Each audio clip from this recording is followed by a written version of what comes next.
ప్రతి ఒక్కరికి నమస్తే అండి. నా పేరు అనిల్ కేతా. జనగలం ప్రేక్షకులకు స్వాగతం. రాష్ట్రంలో టీడీపీ అధినేత చంద్రబాబు నాయుడు అరెస్ట్, ఆయన్ను రిమాండ్‌కు పంపడం, రిమాండ్ ఎక్స్‌టెండ్ చేయడం, ఆయన్ని కస్టడీకి ఇవ్వడం, కస్టడీకి ఇచ్చిన తర్వాత మళ్ళీ వచ్చే నెల 5 వరకు ఆయనకు సంబంధించిన రిమాండ్‌ను ఎక్స్‌టెండ్ చేస్తూ న్యాయస్థానం ఉత్తర్వులు ఇవ్వడం, ఇవన్నీ చకచకా జరుగుతున్నటువంటి పరిణామాలు.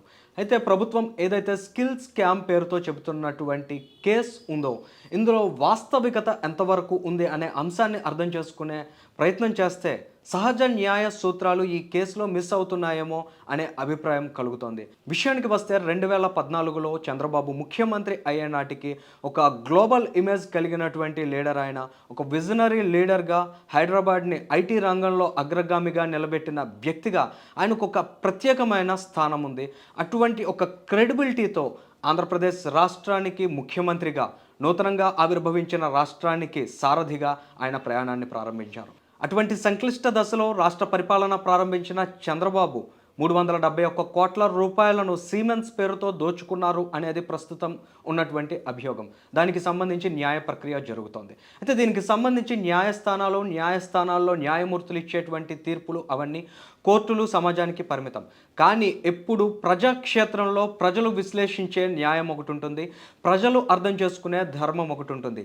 దానికి కూడా సముచిత స్థానం ఉండాలనే ఆలోచనతో ఇటీవలి కాలంలో ఎక్కువ స్థాయిలో ప్రజల్లో జరుగుతున్నటువంటి చర్చ చంద్రబాబు విషయంలో ఎక్కడో ఒక పక్షపాత ధోరణితో నిర్ణయాలు జరుగుతున్నాయి, ఎన్నికల వరకు ఆయన్ను జైల్లోనే ఉంచాలనే కుట్ర జరుగుతోంది అనే అభిప్రాయాన్ని కూడా పరిగణలోకి తీసుకొని వాస్తవాలు ఏమిటనే విషయాన్ని కాస్త శోధిస్తే కొన్ని అంశాలను మీ ముందు పెట్టే ప్రయత్నాన్ని మనం చేస్తున్నాం. దీనికి సంబంధించి మనం చూస్తున్నాం చంద్రబాబు స్థాయి, ఆయన క్రెడిబిలిటీ ఏంటనే దానికి ఒక చిన్న ఉదాహరణ. ఫ్యూచర్ డీకోడెడ్ అంటూ మైక్రోసాఫ్ట్ ఒక వీడియోని తమ యూట్యూబ్ ఛానల్లో పబ్లిష్ చేసింది. మైక్రోసాఫ్ట్ ఒక గ్లోబల్ ఇమేజ్ ఉన్నటువంటి సంస్థ. ఆ సంస్థ తన ఛానల్లో ఎక్కడా కూడా పొలిటికల్ ఫేసెస్ లేకుండా జాగ్రత్త పడింది. కానీ అటువంటి ఛానల్కి సంబంధించిన లిస్ట్లో చంద్రబాబుకు సంబంధించిన వీడియో ఉండడం అనేది ఆయనకు ఉన్న ఎథికల్ స్ట్రెంగ్త్ని, స్టామినాని మనకి ఇక్కడ స్పష్టం చేస్తున్నాయి. ఒక మైక్రోసాఫ్ట్ సంస్థ ఆ స్థాయి గుర్తింపు ఇచ్చినటువంటి నారా చంద్రబాబు నాయుడు సీమెన్స్ అని ఒక బోగస్ సంస్థను క్రియేట్ చేసి కోట్లు దోచేశారు అని చెప్పే విషయాలు ఏవైతే ఉన్నాయో అవి ఖచ్చితంగా వాస్తవం కాదేమో అనే అభిప్రాయం అత్యధిక శాతం జనాలు విశ్వసిస్తూ ఉన్నారు. దానికి సంబంధించి ప్రస్తుతం ఎవరైతే మంత్రులు లేదా ప్రజాప్రతినిధులు, విచారణ అధికారులు, ఇంకా అడిషనల్ అడ్వకేట్ జనరల్ స్థాయిలో ఉన్నటువంటి అడ్వకేట్ కూడా చెబుతున్నటువంటి మాటల్లో దొర్లుతున్న తప్పులు, వారి మాటల్లో కనిపిస్తున్న అస్పష్టత, గందరగోళం వంటి విషయాలను మనం ఇక్కడ ఒక్కసారి అబ్జర్వ్ చేద్దాం. మనం చూస్తున్నాం సిఐడి చీఫ్ అండ్ ఏఏజీ ఇటీవల ఢిల్లీలో ప్రెస్ మీట్ పెట్టారు. ఆ ప్రెస్ మీట్ వారు పెట్టిన సందర్భంగా ఒక 11 అంశాలను చాలా కేటగరికల్గా తీసుకొని ప్రజలకు వివరించేటువంటి ప్రయత్నం చేశారు. వర్డ్ డాక్యుమెంట్ని ఇక్కడ డిస్ప్లే చేశారు. అందులో వారు చెప్పినటువంటి మొదటి 2 పాయింట్లలో చంద్రబాబు మీద చేసినటువంటి అభియోగం, చంద్రబాబు గవర్నమెంట్ అప్పుడు ఎవరైతే సీమెన్స్ సంస్థ డిజైన్ టెక్తో కుదుర్చుకున్నటువంటి అగ్రిమెంట్లో జీవోకి సంబంధించినటువంటి స్లాట్స్ను అక్కడ ఖాళీగా విడిచిపెట్టింది. జీవో విడుదలైన రోజునే వారు అగ్రిమెంట్ కూడా చేసుకున్నారు. వెంటనే నిధులు కూడా విడుదల చేశారు. ఇదేమి వాళ్ళ సంతకాలు పెట్టడానికి ముందు మేము తీసుకొచ్చి స్క్రీన్ షాట్ కొట్టి అక్కడ డిస్ప్లే చేస్తున్నటువంటి ఫైల్ కాదు అని వారు సవివరంగా వివరణ ఇచ్చుకునే ప్రయత్నం చేశారు. అక్కడ అగ్రిమెంట్ అయిపోయింది ఎక్కడ ఉండుంటుందండి, అవ్వక ముందున్న సంతకం డ్రాఫ్ట్ని మీరు పట్టుకొచ్చి ఇన్వెస్టిగేషన్లో తిప్పుతున్నారు అని అడగొచ్చు. కానీ వారి మాటల్లోనే ఒక అబద్ధం దాగి ఉంది అనే ఆలోచనతో మేము శోధించిన తరువాత కనిపించిన మరొక అంశాన్ని మీ ముందుంచే ప్రయత్నం చేస్తున్నాం. ఇక్కడ మనం చూస్తున్నాం, ఇది official GO number 4. GO number 4కి సంబంధించి వారు అక్కడ పేర్కొన్నటువంటి డాక్యుమెంట్కు రిలేటెడ్గా మనం ఇప్పుడు అంశాన్ని చూస్తున్నాం. ప్రస్తుత ప్రభుత్వం జీవోలను దాచిపెట్టుకుంటూ జర్నలిస్టులు జీవోలు చూడడానికి వీలు లేకుండా వాటిని బ్లాక్ చేసుకుంది. కానీ చంద్రబాబు ప్రభుత్వం జీవోలను ప్రతి ఒక్కరూ వీక్షించేందుకు వీలుగా అప్పుడు అవకాశం ఇచ్చింది. అందులో ఉన్నటువంటి ఇప్పుడు జీవో కాపీని మనం చూస్తున్నాం. The chief executive officer AP skill development corporation has also submitted the documents to be signed by APSSDC, Siemens and Design Tech in this regard. అంటే ఈ జీవో విడుదలయ్యే నాటికి ఎవరైతే సీఈఓగా ఏపీఎస్ఎస్డిసికి ఉన్నారో ఆయన ఒక డాక్యుమెంట్ను సబ్మిట్ చేశారు. ఈ డాక్యుమెంట్లో ఉన్నటువంటి అంశాల వారీగా మనం అగ్రిమెంట్ చేసుకోబోతున్నాం, దీనికి సంబంధించి మీరు ఉత్తర్వులు ఇవ్వగలరు అని వారు కోరినటువంటి అంశాన్ని జీవోలోనే స్పష్టం చేశారు. ఇక్కడ ఏ విధంగా ప్రభుత్వం ఉల్లంఘనకు పాల్పడింది, అంతేకాదు ఈ గవర్నమెంట్ ఆర్డర్ను విడుదల చేసింది ఐవైఆర్ కృష్ణారావు గారు. ఆ గవర్నమెంట్ ఆర్డర్ జీవోలో వారు గ్రాంట్ ఇన్ ఎయిడ్ అని మెన్షన్ చేశారని చెప్తున్నారు. వాస్తవానికి సీమెన్స్ ఇచ్చేది ఇన్ కైండ్ గ్రాంట్ రూపంలో ఉంటుందని చెప్పారు. మరి వాస్తవాలు ఏమిటి అని శోధించి పేపర్ మీద పెట్టాల్సినటువంటి బాధ్యత ఐఏఎస్ అధికారులదా లేక ముఖ్యమంత్రిదా అనే విషయం పట్ల కూడా ప్రజలు కాస్త ఆలోచన చేయాల్సినటువంటి అవసరం ఉంది. దీంతోపాటు నెక్స్ట్ మరొక అంశానికి మనం ఇక్కడ వెళ్ళినట్లయితే అసెంబ్లీ వేదికగా మాజీ మంత్రులు, ప్రస్తుత మంత్రులు ఇచ్చినటువంటి స్టేట్మెంట్స్ పచ్చి అబద్ధాలు అనే అంశాన్ని సైతం మేము ముందుంచే ప్రయత్నం చేస్తున్నాం. మనం ఇక్కడ కొన్ని స్లైడ్స్ను చూస్తున్నాం. గుజరాత్ సిమెన్స్ సిఎస్ఆర్ కింద కేవలం 99.85 కోట్లు నిధులు ఇచ్చింది.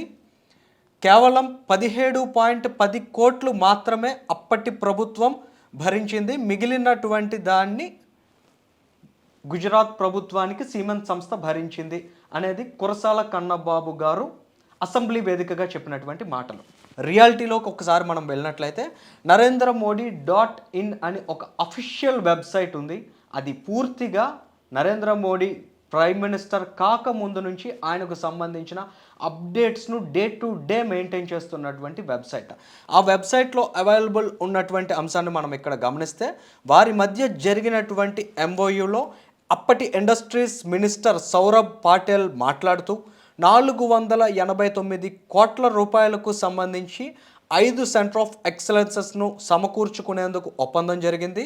ఇందులో ప్రభుత్వ వాటా 85 కోట్ల రూపాయలు అని చాలా స్పష్టంగా పేర్కొన్నారు. అసెంబ్లీ వేదికగా ప్రజాప్రతినిధులే నోటికి వచ్చిన అబద్ధాలను వల్లెవేస్తుంటే ఇక ప్రజలకు చట్టసభల మీద ఏ విధంగా విశ్వాసం ఉంటుంది, ప్రజలు ప్రజాప్రతినిధులను ఏ విధంగా నమ్మగలుగుతారు. నెక్స్ట్ స్లైడ్కి మనం వెళ్ళినట్లయితే ప్రెస్ ఇన్ఫర్మేషన్ బ్యూరోకి సంబంధించిన pib.gov.in అనే ఒక అఫీషియల్ వెబ్సైట్లో ఉన్నటువంటి ఇన్ఫర్మేషన్ని నేను మీకు ఇప్పుడు ప్రజెంట్ చేసే ప్రయత్నం చేస్తూ ఉన్నాను. World class centre of excellence in maritime and ship బిల్డింగ్కి సంబంధించి ముంబై అండ్ విశాఖపట్నంలో సెంటర్స్ని నెలకొల్పారు. అయితే దానికి సంబంధించి 776 కోట్ల రూపాయల ఒప్పందం. అయితే ఈ సందర్భంగా వారు ఒక అంశాన్ని ఇక్కడ చాలా స్పెసిఫిక్గా మెన్షన్ చేశారు. Siemens has also worked with state governments in Gujarat and Andhra Pradesh on skilling initiatives అని వారు అక్కడ పేర్కొనడం జరిగింది. అంతేకాదు ఇంకొక అంశాన్ని దీనికి మనం రిలేటెడ్గా చూడాల్సినటువంటి అవసరం ఉంది. Centre of excellence maritime and ship బిల్డింగ్కి సంబంధించినటువంటి ఫోటో మనం ఇక్కడ చూస్తూ ఉన్నాం. ఇది అఫీషియల్గా centre of excellence in maritime and ship బిల్డింగ్కి సంబంధించినటువంటి వెబ్సైట్లో ఉన్నటువంటి ఫొటోస్. అంటే ఆంధ్ర యూనివర్సిటీలో ఏర్పాటు చేసినటువంటి ఒక కేంద్రం, సెంట్రల్ గవర్నమెంట్ సహకారంతో ఏర్పాటైనటువంటి ఒక కేంద్రంలో సిమెన్స్ సంస్థ భాగస్వామిగా ఉన్నప్పుడు అదే ఆంధ్ర యూనివర్సిటీలో అత్యంత ప్రతిష్టాత్మకంగా సిమెన్స్ సంస్థ పేరుతో ఒక కేంద్రం నడుస్తూ ఉంటే అది నిజమా బోగస్సా అనే విషయాన్ని సిమెన్స్ ఇండియాకు సంబంధించినటువంటి సంస్థ గుర్తించకుండా ఉంటుందా? ఇలాంటి కళ్ళబొల్లి మాటలు ప్రభుత్వం చెబితే కొద్దిమంది అధికారులు విశ్వసించి వాటిని విచారణ వ్యవస్థలుగా టేకప్ చేయొచ్చేమో కానీ ప్రజలు వాటికి సంబంధించిన గ్రౌండ్స్ని అబ్జర్వ్ చేయకుండా ఉంటారా? బొత్స సత్యనారాయణ మంత్రి గారు కూడా చాలా స్పష్టంగా చెప్పారు, అసలు సిమెన్స్కి సంబంధించి ఎక్కడా కేంద్రాలే లేవని. కానీ ఆంధ్ర యూనివర్సిటీ సహా అనేక విశ్వవిద్యాలయాలతో పాటు అనేక ప్రైవేట్ ఇంజనీరింగ్ కాలేజెస్లో సైతం ఇవాళ సిమెన్స్కి సంబంధించిన ఇన్స్టిట్యూషన్స్ నడుస్తూ ఉన్నాయి. వాటిని మనం స్పష్టంగా చూడగలుగుతున్నాం. కొన్ని 100 కోట్ల రూపాయలకు సంబంధించిన డివైజెస్ అక్కడ అందుబాటులో ఉన్నాయి. ఒకవైపు ప్రభుత్వం చెబుతోంది, ఇందాక మనం జీవోలో చూసిన విధంగా గ్రాంట్ ఇన్ ఎయిడ్ అంటే మానిటరీ బెనిఫిట్ ఏది కూడా ఈ ప్రాజెక్ట్లో లేదంటూ విచారణాధికారులు చెబుతూనే ఇన్కైండ్ గ్రాంట్ రూపంలో మాత్రమే సిమెన్స్ డిస్కౌంట్ ప్రొవైడ్ చేస్తుందనే విషయాన్ని సైతం వారు స్పష్టం చేస్తున్నారు.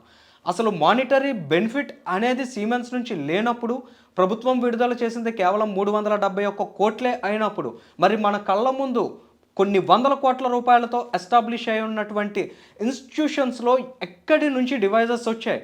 ఆ డివైజెస్ ఎవరి జేబులో సొమ్ముతో అక్కడ ఏర్పాటు చేశారు అనే విషయాలపై కూడా ప్రస్తుత ప్రభుత్వం వివరణ ఇవ్వాల్సినటువంటి అవసరం ఉంది. ఇక్కడ చంద్రబాబుకో లేదా తెలుగుదేశం పార్టీకో ఎవరో మద్దతు ఇవ్వడమో లేదా వారికి ఏదో అణుగురే విధంగా మాట్లాడడమో అనేది కంటెక్స్ట్ కాదు. ప్రజాక్షేత్రంలో రాజకీయ నాయకులకు సంబంధించినటువంటి అంశాలను ఖచ్చితంగా ప్రజలు కూడా డిస్కస్ చేయాల్సిన అవసరం ఉంది. రాజకీయ నాయకులంటే వారేమి అంటరాని పదార్థాలు కాదు, వారు అంటి ముట్టకుండా ప్రజలు నిలబడాల్సినటువంటి వస్తువులు కాదు. ఖచ్చితంగా నైతికత, నిబద్ధత ఎవరి వైపు ఉన్నాయో గుర్తించి వారికి మద్దతుగా నిలవాల్సినటువంటి అవసరం సైతం ఎంతో ఉంది.